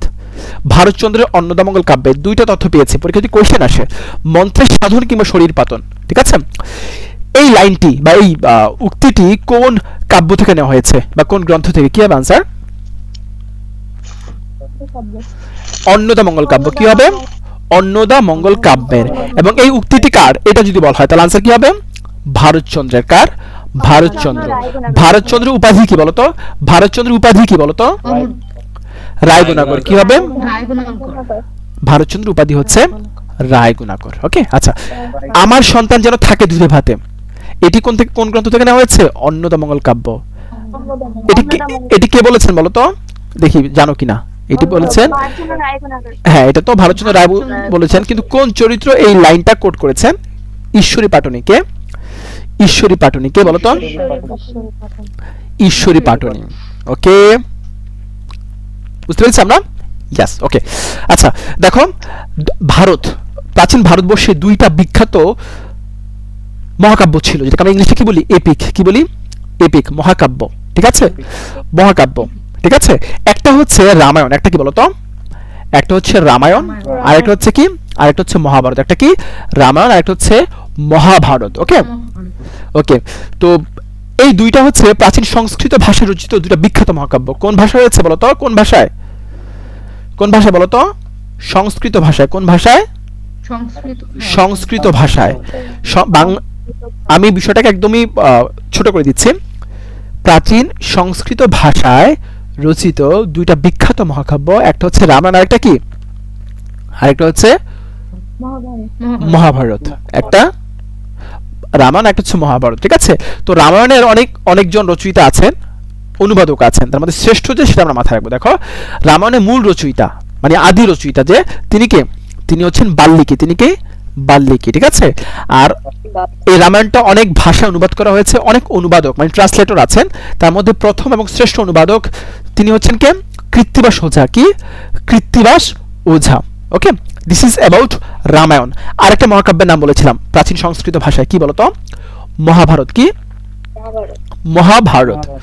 ওকে, আচ্ছা, তো এই মহাভারত, তার মূল রচয়িতা হচ্ছে কৃষ্ণ দ্বৈপায়ন বেদবেশ। কি বলেছি? কৃষ্ণ দ্বৈপায়ন বেদবেশ, ঠিক আছে? এই মহাভারত আবার অনেকজন অনুবাদক বা ট্রান্সলেটর ছিলেন, তার মধ্যে প্রথম অনুবাদক হচ্ছেন কবীন্দ্র পরমেশ্বর এবং শ্রেষ্ঠ অনুবাদক হচ্ছেন কাশিরাম দাস। এই মহাভারত 18টি খণ্ডে বিভক্ত। কয়টি খণ্ডে? 18টি খণ্ডে বিভক্ত। কি বলতো, কয়টি খণ্ডে বিভক্ত? 18টি খণ্ডে বিভক্ত, ঠিক আছে? আচ্ছা, প্রাচীন যুগে কোনো মুসলিম কবি সাহিত্যিক ছিলেন না। প্রাচীন যুগে কারা ছিলেন না? মুসলিম কবি সাহিত্যিক ছিলেন না। মধ্যযুগের শুরুতেও কোনো মুসলিম কবি সাহিত্যিক ছিলেন না। কিন্তু মধ্যযুগের শুরু মানে মধ্যযুগের মাঝে যে সময়টা, এই মাঝের সময় থেকেই মুসলমানরা বাংলা সাহিত্যে নিয়োজিত হন বা চর্চা শুরু করেন। তবে তবে তাদের মৌলিক গ্রন্থ মানে বুঝতে পেরেছি আমরা, মৌলিক গ্রন্থ মানে মনে করো কোন একটা গ্রন্থের নিজের রচনা করা যেটা, সেটা এটা কম ছিল। তার আসলে ওই যে মধ্যপ্রাচ্যের মনে করো ইরান, আফগানিস্তান, ওই সাহিত্যগুলোর অনুবাদ করতেন এবং কিছুটা পরিমার্জন করতেন করে বাংলা সাহিত্যে প্রকাশ করতেন। বুঝতে পেরেছো? তার মানে অনুবাদমূলক গ্রন্থ দিয়ে শুরু হয় বাংলা সাহিত্যে মুসলমান কবিদের যাত্রা। ক্লিয়ার? বুঝতে পেরেছি? দেখো এই পুরো ক্লাস মানে হচ্ছে আমার কথা সাথে স্লাইডের বাইরে আমি অনেক তথ্য দিচ্ছি, এই সব কিছু তোমার ব্রেনে রাখতে হবে। ঠিক আছে? দেখো নুরনামা একটা বিখ্যাত একটা গ্রন্থ, এটা আসলে পারস্যের গ্রন্থ। কিসের গ্রন্থ বলো তো? পারস্যের গ্রন্থ, মানে ইরানের গ্রন্থ এটা। ঠিক আছে? ইরানের গ্রন্থ, যেটা ফার্সি ভাষায় লেখা হয়েছে। কোন ভাষায়? ফার্সি ভাষায়। নুরনামা এটার অ্যাকচুয়াল ল্যাঙ্গুয়েজটা হচ্ছে কি? নুরনামার অ্যাকচুয়াল ল্যাঙ্গুয়েজ হচ্ছে ফার্সি ভাষায়। এটা বাংলা অনুবাদ করেন কে? আব্দুল হাকিম। কে? আব্দুল হাকিম। নুরনামাটা কি দেখো, নুরনামাটা হচ্ছে প্রিয় নবী হযরত মুহাম্মদ সাল্লাল্লাহু আলাইহি সাল্লাম তার জীবনী এবং একই সাথে এই যে বিশ্ব ব্রহ্মাণ্ড আছে, যে এই বিশ্ব ব্রহ্মাণ্ড, এই মানে বিশ্ব ব্রহ্মাণ্ড সৃষ্টি, ঠিক আছে, বিকাশ, এই বিষয়গুলো নিয়ে কি লেখা হয়েছে? এই নুরনামায় লেখা হয়েছে। বুঝতে পেরেছি আমরা নুরনামার প্রেক্ষাপটটা কি বা নুরনামার থিমটা কি? ক্লিয়ার? ওকে। আর বাংলা সাহিত্যে মহিলা কবিদের যাত্রা শুরু হয় মধ্যযুগে। কোন যুগে বলো তো? মধ্যযুগে। বাংলা সাহিত্যে প্রথম মহিলা কবিকে? কবি চন্দ্রাবতীকে। চন্দ্রাবতী। এই কোশ্চেনটাকে যদি আমি একটু চেঞ্জ করে বলি, চন্দ্রাবতী কোন যুগের কবি ছিলেন? প্রাচীন, মধ্য, আধুনিক, অতি আধুনিক? কি হবে বলো? মধ্যযুগে। ঠিক আছে? তাহলে বাংলা সাহিত্যে প্রথম মহিলা কবি হচ্ছেন কবি চন্দ্রাবতী। প্রথম মুসলিম কবিকে? শাহ মোহাম্মদ সগীর। ঠিক আছে? তিনি ইউসুফ জুলেখা, এটা তার প্রথম কাব্য, আসলে এটা তার মৌলিক কাব্য না, এটা তিনি অনুবাদ করেছেন, কিছুটা পরিমার্জন করে লিখেছেন। ইউসুফ জুলেখা কি? ইউসুফ জুলেখা হচ্ছে প্রেম বিষয়ক আখ্যান। কি ছিল বলো? প্রেম বিষয়ক আখ্যান। ঠিক আছে? আচ্ছা, তারপর দেখো বিখ্যাত একটা কাব্য পদ্মাবতী, বিখ্যাত, এটা কিন্তু বিউপির এফবিএস এর জিকে এসেছিল যে who is the author of Padmavati? কে বলো তো? মহাকবি আলাউল। কে? মহাকবি আলাউল। তার অ্যাকচুয়াল নাম হচ্ছে, দেখো তার অ্যাকচুয়াল নাম হচ্ছে সৈয়দ আলাউল। তার অ্যাকচুয়াল নাম কি? সৈয়দ আলাউল। ঠিক আছে? কিন্তু তাকে উপাধি দেওয়া হয়েছে মহাকবি নামে, তো সেই হিসাবে তার নামটা হচ্ছে মহাকবি আলাউল। সেই হিসাবে তার নাম কি? মহাকবি আলাউল। ঠিক আছে? তিনি 1600, দাঁড়াও আমি ডেটটা লিখে দিই, কারণ এই ডেটগুলো লিখলে তোমাদের ব্রেনে বেশি থাকবে। ঠিক আছে? তিনি হচ্ছেন 1648 খ্রিস্টাব্দে। কত সালে বলেছি বলো তো? 1648। এই 1648 কোন এরাতে বিলং করে? প্রাচীন, মধ্য না আধুনিক বলো তো? মধ্য। 1648 সালে এই পদ্মাবতী কাব্য রচনা করেন। ঠিক আছে? তিনি যখন আরাকান রাজ্যের সভাকবি ছিলেন। কোন রাজ্য বলো তো? আরাকান রাজ্যের সভাকবি ছিলেন। তখন তিনি কি করেন? তিনি এই পদ্মাবতী কাব্যটা রচনা করেন। তার মানে পদ্মাবতী কাব্য রচয়িতা কে? কিন্তু জিকে তো এসেছিল বিউপিতে। কি হবে বলো তো? মহাকবি আলাউল। কি হবে? মহাকবি আলাউল। ঠিক আছে? আচ্ছা, তোমরা এই দেখো, তোমরা কি করো? পহেলা বৈশাখ উদযাপন করো, বাংলা সন, তাই না? বাংলা সন। ঠিক আছে? বাংলা সন 1556। কেন বলেছি দেখো, বাংলা সনের প্রবর্তক হচ্ছেন মুঘল সম্রাট। কে বলতো? সম্রাট আকবর। তিনি হিজরি সনের সাথে সমন্বয় করে বাংলা সনের প্রবর্তন করেন। কবে? 1556 সালে। কবে? 1556 সনে। কেন করেন? ওই সময়ে এই খাজনা আদায়, তারপর হচ্ছে পুরাতন ব্যবসা বাণিজ্যের বকেয়া, এই বিষয়গুলোকে আবার নতুন করে কি করা? হিসাব খোলা, আগের বা পূর্বের হিসাবকে ক্লোজ করা। ঠিক আছে? এই ব্যবসায়িক সুবিধার ক্ষেত্রে বা এই ব্যবসায়িক সুবিধার স্বার্থে তিনি কি করেন? তিনি বাংলা সনের প্রবর্তন করেন। কার সাথে সমন্বয় করে? কোন সন বলতো? আরবি হিজরি সনের সাথে সমন্বয় করে। কোন সন? আরবি হিজরি সনের সাথে সমন্বয় করে তিনি এই বাংলা সনের প্রবর্তন করেন। কবে? 1556 সালে। ঠিক আছে? তার সভাকবি ছিলেন বিখ্যাত কবিকে? আবুল ফজল। ঠিক আছে? এই আবুল ফজল সম্রাট আকবরের যে আইনগুলো ছিল, এই আইনগুলোর উপর ভিত্তি করে একটা বই লিখেছেন, বিখ্যাত গ্রন্থ। নাম কি? আইনে আকবরী। তার মানে আইনে আকবরী এই বিখ্যাত গ্রন্থের রচয়িতা কে? কে বলতো? আবুল ফজল। ওকে। আচ্ছা, তোমরা ছোটবেলায় ঠাকুমার ঝুলি দেখেছো? ঠাকুমার ঝুলি। আচ্ছা, এখনো দেখো, ইভেন অনেক ভাবে এটাকে আরো মডার্ন করা হচ্ছে, তাই না? এটার উপরে মুভিও হচ্ছে দেখলাম। যাই হোক, যেটাই হোক, ঠাকুমার ঝুলি এটা পৌরাণিক বা লোককাহিনী, ঠিক আছে, মিথ কাইন্ড অফ। তো এই ঠাকুমার ঝুলি যিনি সংগ্রহ করেন তিনি কে বলতো? তিনি হচ্ছেন দক্ষিণারঞ্জন মিত্র। কে? দক্ষিণারঞ্জন মিত্র। ঠাকুমার ঝুলি সংগ্রহ করেন দক্ষিণারঞ্জন মিত্র। এটা কিন্তু ঢাকা ইউনিভার্সিটিতে এসেছিল কোশ্চেনটা, ঠিক আছে। লোককাহিনী, লোককাহিনী মানে কি বলতো? যেটাকে আমরা মিথ বলি, তাই না? লোককাহিনী মানে হচ্ছে এই প্রাচীনকাল থেকে তোমরা তোমার দাদির কাছ থেকে শুনেছো, তুমি আবার তোমার সন্তানকে শোনাতে পারো, তাই না? বা তোমার দাদি তার মায়ের কাছ থেকে শুনেছে। এই যে লোকমুখে যে গল্পগুলো ছিল, তাই না, যেগুলো সময়ের বিবর্তনে একটা প্রজন্ম থেকে একটা প্রজন্মে কি হয়, ছড়িয়ে যায়, বিস্তৃতি লাভ করে, এগুলোকে বলা লোককাহিনী। তো এই লোককাহিনীর রচনা শুরু হয় এই মধ্যযুগ থেকে, ঠিক আছে। এই লোককাহিনীর রচয়িতাকে বলতো? এই লোককাহিনীর রচয়িতা হচ্ছেন দৌলত কাজী। কে? দৌলত কাজী। ওকে। লাইলি মজনু এটা একটা প্রণয়োপাখ্যান, মানে প্রেম বিষয়ক আখ্যান। এই লাইলি মজনু যিনি সম্পাদনা করেন তিনি হচ্ছেন আহমদ শরীফ। কে? আহমদ শরীফ। কিন্তু তিনি সম্পাদনা করেন, বাট অ্যাকচুয়াল রচয়িতা হচ্ছে দৌলত উজির বাহারাম খান। ওকে। আচ্ছা, আমরা একটু আগে পড়েছিলাম পদ্মাবতী কাব্য। পদ্মাবতী কাব্য কার বলতো? কে লিখেছেন? মহাকবি আলাউল। তার মানে আলাউলের শ্রেষ্ঠ, আলাউলের সর্বশ্রেষ্ঠ, দ্য গ্রেটেস্ট, ঠিক আছে। তার গ্রেটেস্ট অ্যাসেট, সম্পদ বা গ্রেটেস্ট ইন্টেলেকচুয়াল প্রপার্টি হচ্ছে পদ্মাবতী কাব্য। কার? আলাউলের। কবে হয়েছে? রচনাকাল কত? রচনাকাল কত মনে আছে? একটু আগে বলেছিলাম 1648। Very smart. দেখো, তোমার ব্রেনকে করতে অনেক প্রোঅ্যাক্টিভ, ইনফরমেশন দেওয়ার সাথে সাথে সেটাকে পিক করে ফেলতে হবে, ঠিক আছে, এই যে যেভাবে মনে রাখতে পেরেছো। লাস্ট একটা লাইন বলি, তোমরা এই লাইনটা অনেক আধুনিক যুগের কবি সাহিত্যিকদের ব্যবহার করতে দেখেছো, কিন্তু এটার সোর্স হচ্ছে মধ্যযুগের। তিনি হচ্ছেন চণ্ডীদাস। কে? চণ্ডীদাস। একটা লাইন বলেছেন, সবার উপর মানুষ সত্য, তাহার উপর নাই। উক্তিটি কার? চণ্ডীদাসের। কার? চণ্ডীদাসের। আচ্ছা, চণ্ডীদাস আরেকটা বিখ্যাত লাইন বলেছেন। তোমরা মমতাজ নামে কোনো শিল্পীর নাম শুনেছো? মমতাজ? আচ্ছা, তো মমতাজ একটা বিখ্যাত গান ছিল, হয়তো তখন তোমরা অনেক ছোট ছিল, কবে হবে 2004 কি 5 সালে, ঠিক আছে, তখন আমি অনেক ছোট ছিলাম কিন্তু বুঝতাম। তো ফাইটটা যায়, বুকটা ফাইটটা যায়, এই গানটা শুনেছো? খুবই বিখ্যাত একটা গান ছিল। আচ্ছা, শুনেছো হয়তো, তাই না? তো তার এই গানটা সাথে সম্পর্ক আছে একটা গান, আমি একটা লাইন বলি, দেখো। সই কেমন ধরিব হিয়া, আমার বধুয়া বাড়ি যায় আমার আঙিনা দিয়া। মিল পাও কি বলতো এই গানটার সাথে? ওই মমতাজের সে গানে মিল পাও যে সই কেমন ধরিব হিয়া, আমার বধুয়া বাড়ি যায় আমার আঙিনা দিয়া। একটু রিলেট করো। হ্যাঁ, তোমরা যদি এই গানটা আগে না শোনো, তোমরা চাইলে ইউটিউবে এখন পাবো। এই গানটা অনেক বিখ্যাত, দেখবে এখনো অনেক ভিউয়ার্স আছে, এবং কমেন্ট বক্সে দেখো সবাই নস্টালজিক হয়ে যাচ্ছে গান শুনে, বুঝছো?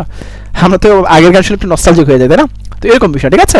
তো এই চণ্ডীদাসেরই এই তার একটা বিরহ বিষয়ক আখ্যানে এই লাইনটা তিনি মেনশন করেছেন, সই কেমন ধরিব হিয়া, আমার বধুয়া বাড়ি যায় আমার আঙিনা দিয়া। এই লাইনটি কে বলেছেন বলতো? এটিও চণ্ডীদাস বলেছেন। কে বলেছেন? চণ্ডীদাস বলেছেন। So that's all for this last light. মানে আমরা এই মধ্যযুগ শেষ করেছি, আমরা এখন আধুনিক যুগ শেষ করবো, যেটা আমাদের কি মানে লাস্ট লাইট বলতে এই যে তিনটা এরা আছে, সেই তিনটা এরা সম্পর্কিত লাস্ট এরা, মানে লাস্ট যুগ, প্রাচীন, মধ্য, আরেকটা কি বলতো? আধুনিক। আধুনিক যুগের ব্যক্তিকাল মাথায় আছে কি? আধুনিক যুগের ব্যক্তিকাল কত বলো দেখি? 1801 থেকে এই যে প্রেজেন্ট যে সময়টা, মানে বর্তমান সময়টা, ঠিক আছে, এইটা হচ্ছে আমাদের আধুনিক যুগ। আধুনিক যুগ কিন্তু অনেক কম্প্রিহেন্সিভ। ওকে। আচ্ছা, প্রাচীন এবং মধ্যযুগের সাহিত্যিক রূপটা কি ছিল? গদ্য না পদ্য বলো? কি ছিল? পদ্য। এই আধুনিক যুগে এসে গদ্যের আবিষ্কার হয়। আধুনিক যুগে এসে কি হয়? গদ্যের আবিষ্কার হয়। ওকে। আচ্ছা, তাহলে উপন্যাস, প্রবন্ধ এগুলো কোন যুগের হতে পারে বলো তো? আধুনিক যুগে। কারণ এক কথা গদ্য নির্ভর যা আছে সমস্ত কিছু আধুনিক যুগের রচনা। ওকে। আচ্ছা, আমরা একটু ডিটেলস পড়াশোনা করি। দেখো, আধুনিক যুগে 4টা ভাগে ভাগ করা হয়েছে। একটা হচ্ছে প্রস্তুতি পর্ব 1801 থেকে 1850, বিকাশ পর্ব 1851 থেকে 1900, রবীন্দ্র পর্ব 1901 থেকে 1940, অতি আধুনিক পোস্ট মডার্ন এরা, এই যে এখন যেটা 1941 থেকে বর্তমান সময়টা। ওকে। 4টা ভাগে ভাগ করা হয়েছে। দেখো, বাংলা সাহিত্য, ইভেন বাংলা ভাষার বিকাশে গুরুত্বপূর্ণ একটা অর্গানাইজেশন হচ্ছে ফোর্ট উইলিয়াম কলেজ। এখানে ছবি আছে, দেখেছো? Fort William college. ওকে। তো 1800 খ্রিস্টাব্দে কলকাতাতে ওই সময় গভর্নর জেনারেল লর্ড ওয়েলেসলি তিনি এই ফোর্ট উইলিয়াম কলেজ প্রতিষ্ঠা করেন। কে বলতো? লর্ড ওয়েলেসলি ওই সময়ের ভারতবর্ষের গভর্নর জেনারেল। তিনি 1800 খ্রিস্টাব্দে, কবে? 1800 খ্রিস্টাব্দে ফোর্ট উইলিয়াম কলেজটা প্রতিষ্ঠা করেন। এই কলেজ প্রতিষ্ঠার মাধ্যমেই বাংলা ভাষা, বাংলা সাহিত্যের গবেষণা শুরু হয়। ওকে, আচ্ছা, কি বলেছি, বাংলা গদ্য কোন যুগের সৃষ্টি? আধুনিক যুগের সৃষ্টি। বাংলা গদ্য আধুনিক যুগের সৃষ্টি। এবং বাংলা গদ্যের জনক কে? বাংলা গদ্যের জনক কাকে বলা হয়? সর্বজন স্বীকৃত গদ্যের জনক হচ্ছে ঈশ্বরচন্দ্র বিদ্যাসাগরকে, ঈশ্বরচন্দ্র বিদ্যাসাগর। আর এই কোশ্চেনটাই এই গত সেশনে, মানে 24-25 সেশনে বিউপির F-SSS এসেছিল। বাংলা গদ্যের জনককে, সবাই একসাথে বলি, বাংলা গদ্যের জনককে? ঈশ্বরচন্দ্র বিদ্যাসাগর। তিনি বাংলা গদ্য আবিষ্কার করেন। এবং এই কোশ্চেনটা, বাংলা গদ্যের জনককে ঈশ্বরচন্দ্র বিদ্যাসাগর, এই কোশ্চেনটা এই গত সেশনে, লাস্ট সেশনে, মানে 25-26 সেশনে, এই লাস্ট সেশন মানে 25-26 সেশনে বিউপির F-SSS কোশ্চেনটা এসেছিল। কত সহজ কোশ্চেন কিন্তু, তাই না? ওকে, আচ্ছা, দেখো, ফোর্ট উইলিয়াম কলেজ প্রতিষ্ঠিত হয় কবে? 1800 সালে। কে করেন? Lord Wellesley. ঠিক আছে, ঠিক তার এক বছর পর মানে 1801 সালে প্রথমবারের মতো কি হয়, এই কলেজে বাংলা বিভাগ চালু হয়। কি হয়? বাংলা বিভাগ। এখন দেখো বিভিন্ন ইউনিভার্সিটিতে বাংলা ডিপার্টমেন্ট আছে, তাই না? For the very first time in the history of Bangla, Bangla বিভাগ চালু হয় কোন কলেজে? Fort William college. এবং এই বাংলা বিভাগ চালু করার ক্ষেত্রে একজন ব্রিটিশ যাজক বা ধর্মযাজককে উইলিয়াম কেরি, হ্যাঁ, এই উইলিয়াম কেরি তার কন্ট্রিবিউশন আছে।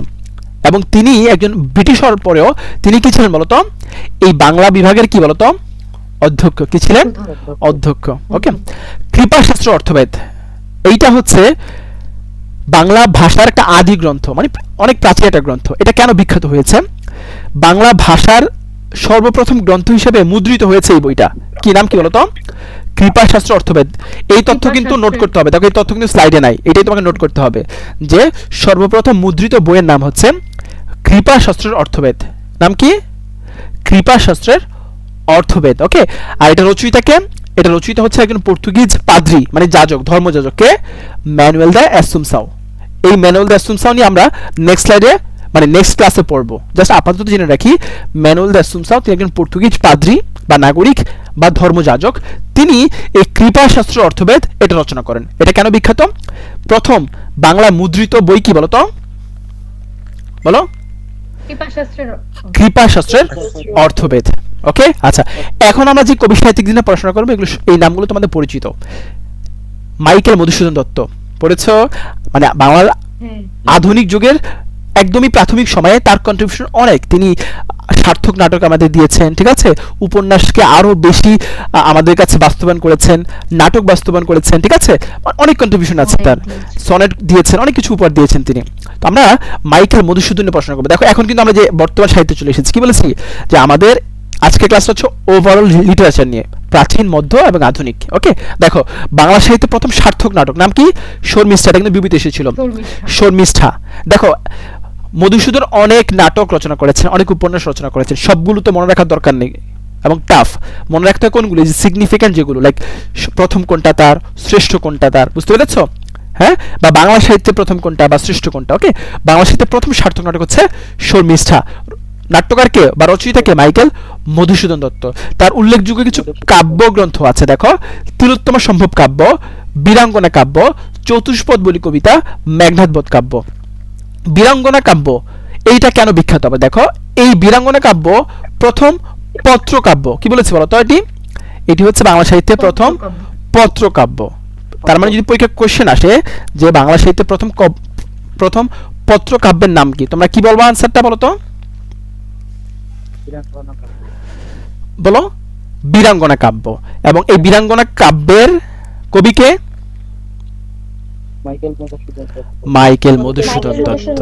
ঠিক আছে, এখন যা পড়বো সবগুলি হচ্ছে যেহেতু আধুনিক যুগ নিয়ে, সবই তোমাদের জানা শোনা তথ্য। ওকে, আচ্ছা, ওকে, আচ্ছা, গদ্যের আবিষ্কার হয়েছে কোন যুগে? প্রাচীন, মধ্য না আধুনিক যুগে? বলো।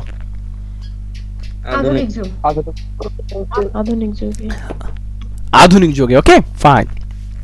তার মানে উপন্যাস কোন যুগে হতে পারে? আধুনিক যুগে উপন্যাসও আধুনিক যুগে হতে পারে, ঠিক আছে। আচ্ছা, ওকে, ফাইন। তার মানে দেখো, উপন্যাসের চর্চা শুরু হয় আধুনিক যুগের এক শুরুর দিকে মোটামুটি, ঠিক আছে। দেখো, প্রথম উপন্যাসটা হচ্ছে আলালের ঘরে দুলাল। কি বলেছে বলতো? আলালের ঘরে দুলাল।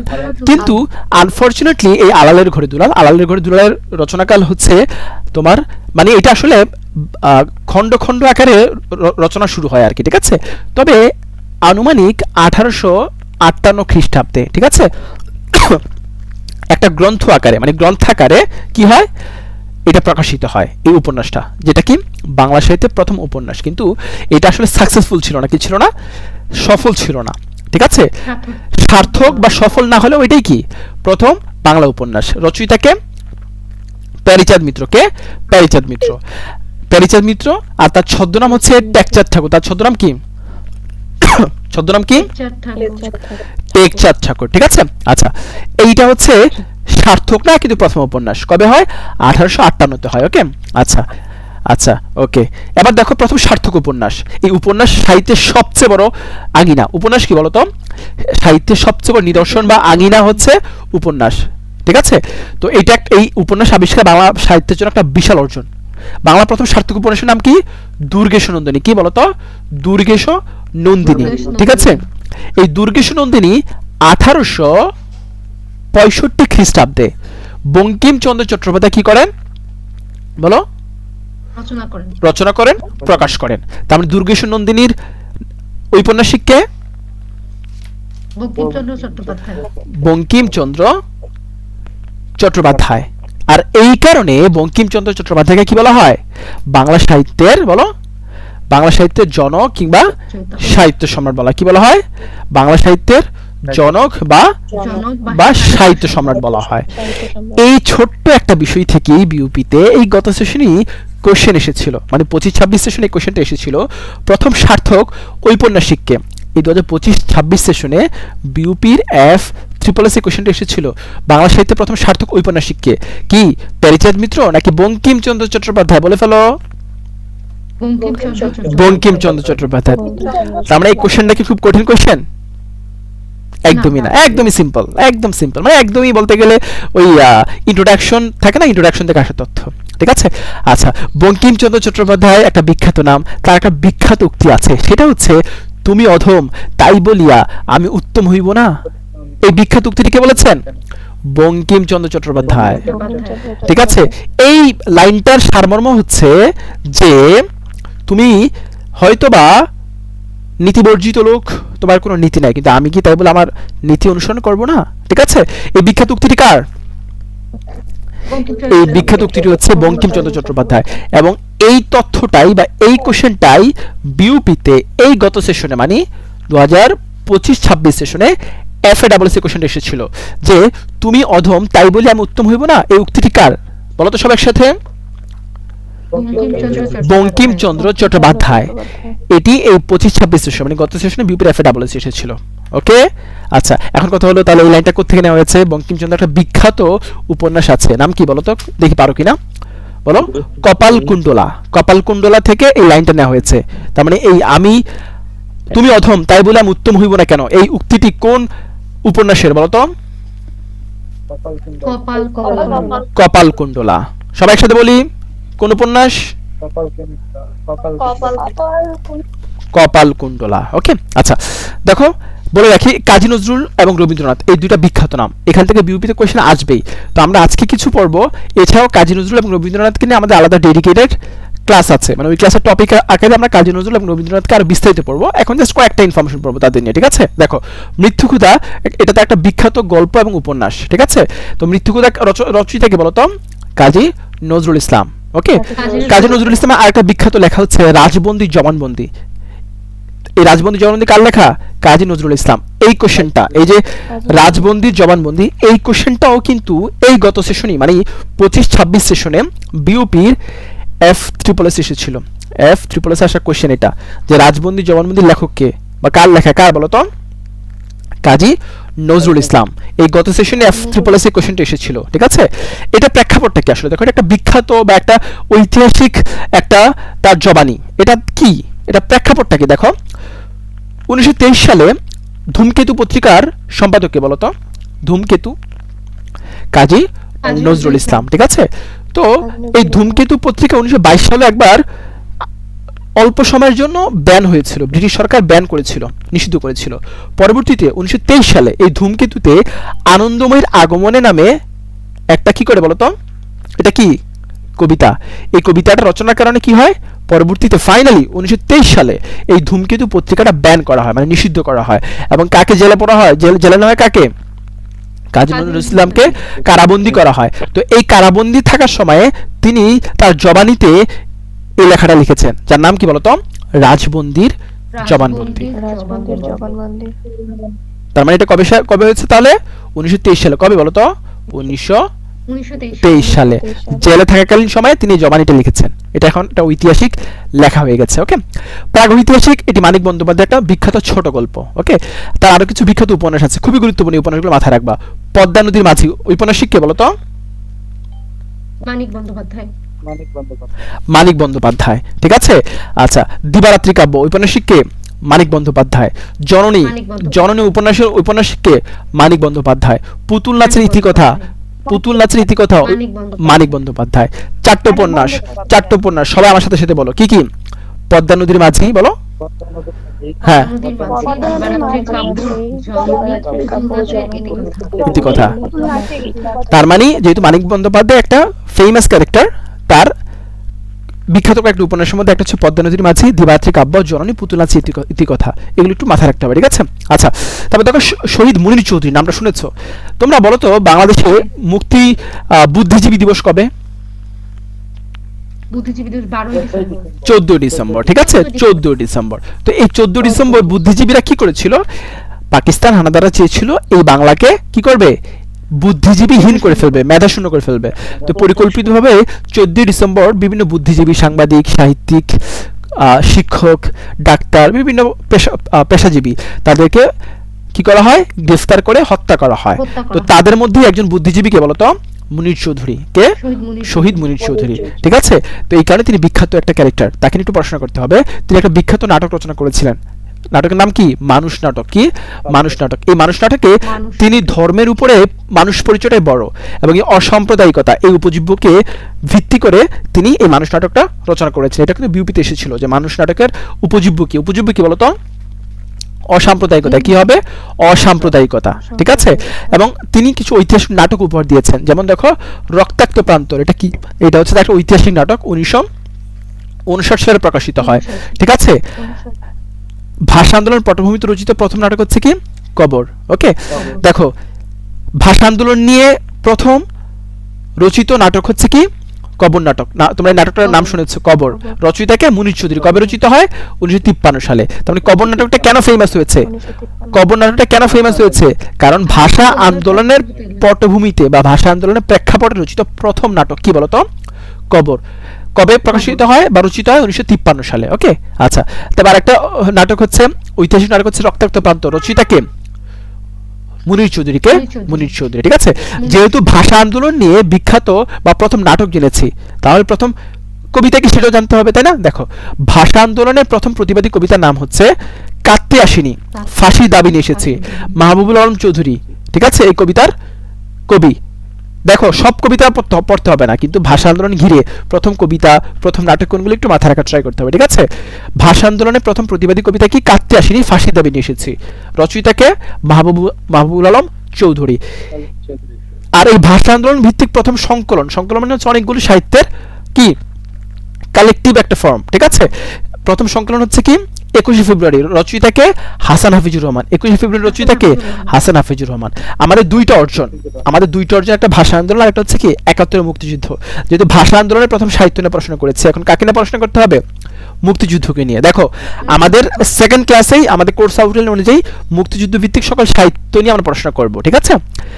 আর এই ক্লাসে যতটুকু আমাদের আসে রিলেভেন্ট টু টুডেজ ডিসকাশন, দেখো মুক্তিযুদ্ধ নিয়ে প্রথম রচিত সাহিত্যকর্ম বা উপন্যাসের নাম কি বলো, আনোয়ার পাশা রচিত, শহীদ অধ্যাপক আনোয়ার পাশা রচিত রাইফেল রুটি আওরাত। বিখ্যাত, তোমরা হয়তো এইভাবে মুখস্থ করো, রাইফেল রুটি আওরাত, আনোয়ার পাশা, রাইফেল রুটি আওরাত, আনোয়ার পাশা, পরে ভুলে যাও। কিন্তু বুঝতে হবে যে কেন এত উপন্যাস থাকতে এই উপন্যাসটা এতটা প্রমিনেন্ট হলো। প্রেক্ষাপটটা কি বলতো, প্রেক্ষাপটটা হচ্ছে মুক্তিযুদ্ধ নিয়ে রচিত প্রথম সাহিত্যকর্ম হচ্ছে এইটা, এবং এটা টাইপটা কি, এটা টাইপটা হচ্ছে একটা উপন্যাস, এবং এটা এই ঔপন্যাসিক কে, ঔপন্যাসিক হচ্ছে আনোয়ার পাশা। কে? আনোয়ার পাশা। আজকে থেকে মাথায় রাখবা, গুরুত্বপূর্ণ প্রেক্ষাপটের সাথে সংশ্লিষ্ট সাহিত্যগুলি গুরুত্বপূর্ণ। আমার কথা ক্লিয়ার সবার কাছে?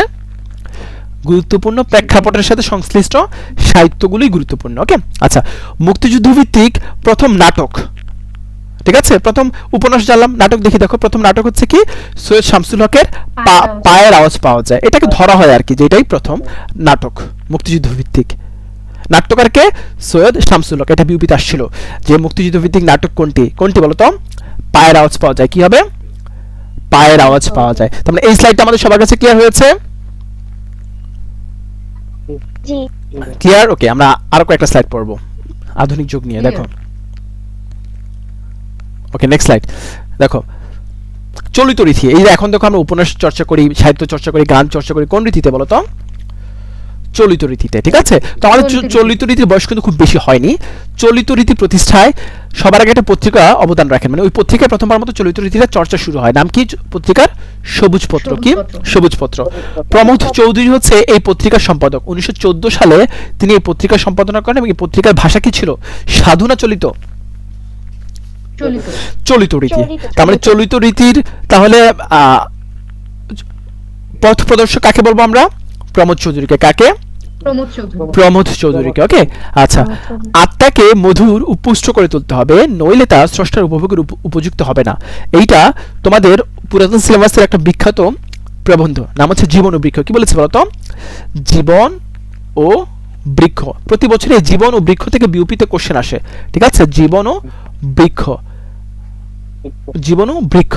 এই জীবন ও বৃক্ষের রচয়িতা হচ্ছেন মোতাহার হোসেন চৌধুরী। কি বলেছে বলতো? মোতাহার হোসেন চৌধুরী।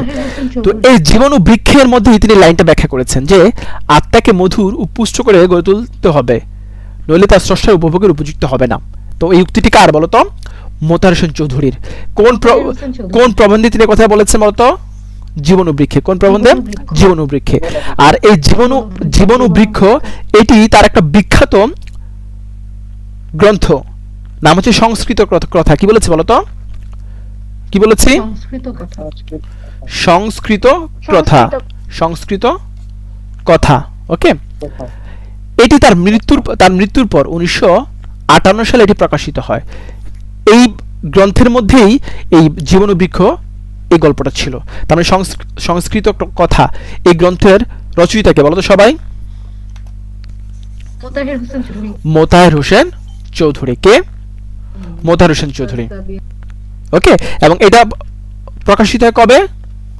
1958 সালে, মানে এই রচয়িতার মৃত্যুর পর এটা প্রকাশিত হয়।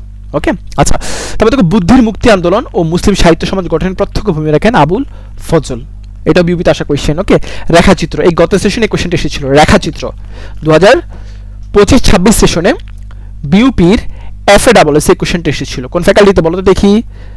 FA-SSA এই কোয়েশ্চেনটা এসেছিল।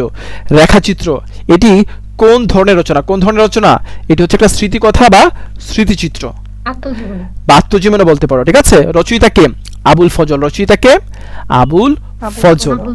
এই আবুল ফজল আরেকটা অবদান রেখেছিল, সেটা কি? একটু আগে পড়েছি, লাস্ট লাইন, বুদ্ধির মুক্তি আন্দোলন এবং মুসলিম সাহিত্য সমাজ গঠনে। এক কথায় মুসলমানদের মধ্যে এই যে সাহিত্যের চর্চা, মুসলমানদের জাগরণ, এই উদ্দেশ্যগুলোকে রেখে মুসলিম সাহিত্য সমাজ গঠন করা হয়েছিল, ঠিক আছে?